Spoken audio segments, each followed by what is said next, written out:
there, Doctor. I just saw you in there. I went out through my window. Wilson, don't leave me. Yes, Doctor. Get that man down out of here. No, don't leave me. But this is Humphrey on the telephone.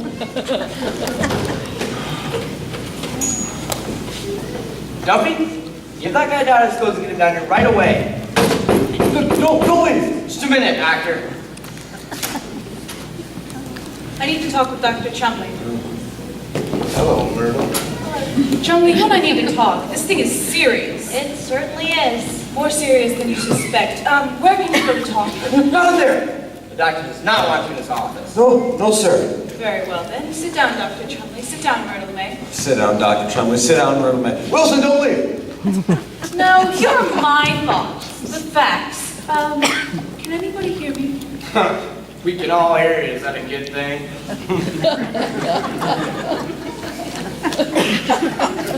Very well. Dr. Chumley, has it ever occurred to you that there might be such a thing as Harvey? Of course there isn't. Anybody who thinks so is crazy. Well, don't look at me like that. There's nothing funny about me. I'm like my father's family. They're all dead. On that note, my client, the plaintiff, Mrs. Veta Louise Simmons, on the morning of November 2nd, while standing in the kitchen of her home, upon hearing her name called, turned and saw the great white rabbit Harvey. He was staring at her. Resenting the intrusion, the plaintiff made certain remarks to drive the creature from the room. He left. What did she say to him? She was emphatic. The remarks are not important. I want to know how she got this creature out of her scent in her home. Very well, then.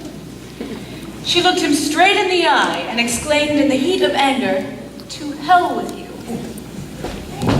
To hell with you! He left? Yes, he left, but that's not the point. The point is it perjury or is it something we can deal with? I merely ask for your opinion. Ruthie, I've been looking all over for you. Dr. Sanderson, disregard everything I've said this afternoon. I want you on my staff. You are a very astute young man. Oh, Lyman, did you hear? Oh, baby. See you later. You just gotta keep on blowing out here, Doctor. No, I want this place the way it was before I came out here this afternoon. I can see why. Can you? Well, it certainly gets on everyone's nerves the way Uncle Elwood knows what's going to happen before it happens. This morning, for instance, he told us that Harvey told him Mrs. McElhaney's Aunt Rose was going to unexpectedly drop in on her from Cleveland. Did she? Did she what? Aunt Rose, did she drop in like Harvey said she would? Those things always happen when Uncle Elwood says they will, but what of it? What do we care about the McElhaneys? Fly specks. I've been living among fly specks while miracles have been living on 18th and Fairfax. Oh, good. Nobody here but people. Mother, you promised you want to come out here. Well, good evening. No, why are you all just sitting here? I thought you'd be committing him. Sit down there, Vita. I will not sit down there. Well, how about me and you step out this Saturday? Certainly not. Myrtle Mae, come here. Sorry. Is it settled? It will be. Dr. Chumley, may I give an opinion? Yes, by all means. His opinion. Oh, well, he's the doctor I told you about. The eyes. Dr. Chumley, it's my opinion. Elwood P. Dowd is subject to a third-degree hallucination, and the other party is a victim of autosuggestion. Really? I recommend shock formula number 977 for him and bed rest at home for... Is that so? It's my diagnosis, doctor. Your brother won't see this rabbit anymore after this injection. We've used it in hundreds of psychopathic cases. Don't you call my brother a psychopathic case. There's never been anything like that in our family. If you didn't think Elwood was psychopathic, why did you bring him out here? I couldn't put him in jail, could I? Where else could I take him? But after you give Elwood the injection, I won't have to deal with it anymore. Don't put your R in, Vita. Just keep it out. If this shock formula, or whatever it is, keeps Elwood in reality, give it to him. That's where I want Elwood. That's where we all want Elwood. I'm not sure it would work in a case of this kind. It almost has. There's always room for firsts.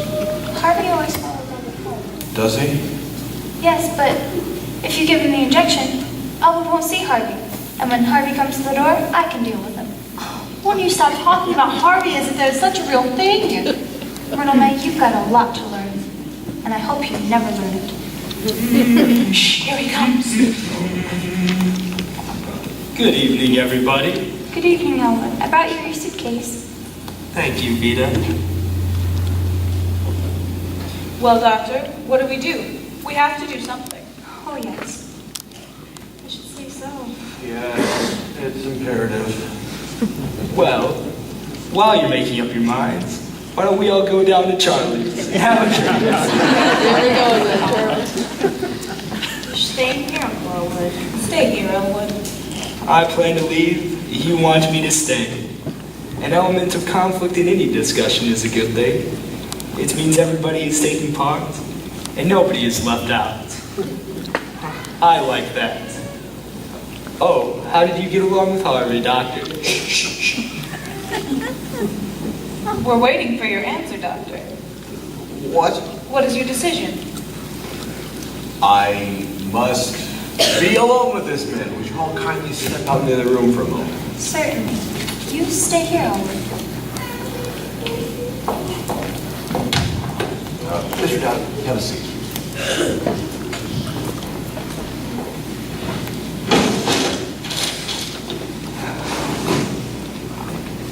Have a cigar. Now, Mr. Dowd, is there anything else I can get you? What did you have in mind? What kind of a man are you? Where do you come from? Didn't I give you one of my cards? You're on the face of this tire to find a thing like him. Harvey, the Buchanan, Is it true that he has a function?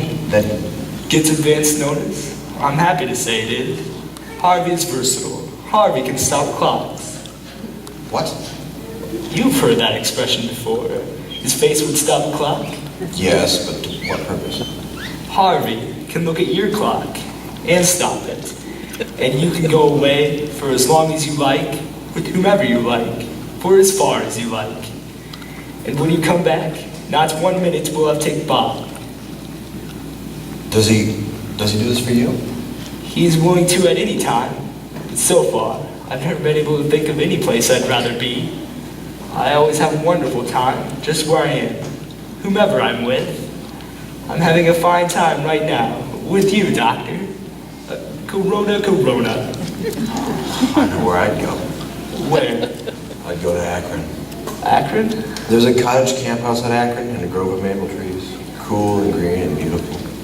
My favorite tree. I would go there with a pretty young woman. A quiet woman. A strange woman. Under a tree? I wouldn't even want to know her name. To her, I'd be just Mr. Brown.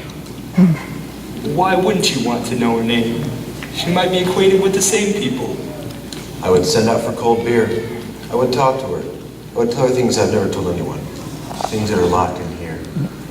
And then I'd send out for more beer.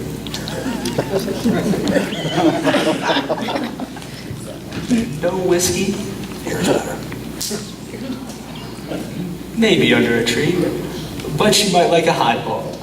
I wouldn't let her talk to me, but as I spoke, I'd want her to reach out a soft white hand and stroke my head and say, "Poor thing, oh, you poor woman." How long would you like that to go on? 2 weeks. Wouldn't that get monotonous? Just Akron, beer, poor thing, for 2 weeks? No, it would not. It'd be wonderful. I can't help but say you're making a mistake in not allowing that woman to talk. I mean, if she gets around at all, she may have picked up some very interesting little news items. And I'm sure you're making a mistake with all that beer and no whiskey, but it's your 2 weeks. Cold beer at Akron and one last flame. God, man. Would you like to lie down for a while? No. Tell me, Mr. Dowd, would he do this for me? He could, and he might. But so far, I've never heard Harvey say a word against Akron. By the way, Doctor, where is Harvey? Why? Don't you know? The last time I saw him, he was with you. Oh, Oh, he's probably waiting for me down at Chumley's. that's it. He's down at Charlie's. Excuse me, Doctor. Whoa. Not in there, Mr. Dowd. I couldn't leave without saying goodnight to my friend, Dr. Sanderson. Mr. Dowd, Dr. Sanderson is not your friend. None of those people are your friends. But I am your friend. Well, thank you, Doctor, and I'm yours. And this sister of yours, she is at the bottom of this conspiracy against you. She's trying to persuade me to lock you up. Today she had your commitment papers drawn up, the key to your safety box, and your power of attorney. She drove you all the way out here. My sister did all that in one afternoon. Veta is certainly a whirlwind. Good Lord, haven't you any righteous indignation? Doctor, for years my mother used to say to me, she'd say, in this world, Elwood. She always called me Elwood. She'd say, in this world, Elwood, you must be oh so smart, or oh so pleasant. For years I was smart. I recommend pleasant. You may quote me. Just the same, I will protect you if I have to commit her. Would you like me to do that? Not unless Veta wanted it that way. Oh, not that you don't have a nice place out here. But I'm sure Veta would have a much happier time at home with me and Harvey and Myrtle Mae. Miss Kelly, diviner grace, has never brightened such an enchanting face. Ovid's fifth elegy. My dear, you will never look lovelier. I will never feel lovely, Mr. Dowd. I know it. Well, Yes, Doctor. Wish I could remember any more of that poem. Say, maybe this rabbit cake's a good one. Kelly never kissed me. Ovid has All right. been my favorite. All right, come on, go. whoa, get your hands off of him. Apologize to Mr. Dowd. Apologize? Yes, apologize. This crackpot with the rabbit? Yes! All right, I'm sorry. This way out. If I leave, I'll remember. Oh, wait. Do women often talk to you and kiss you like Miss Kelly did just now? Every so often. Oh. I encourage it too. To hell with decency. I've got to have it. Go ahead and nod.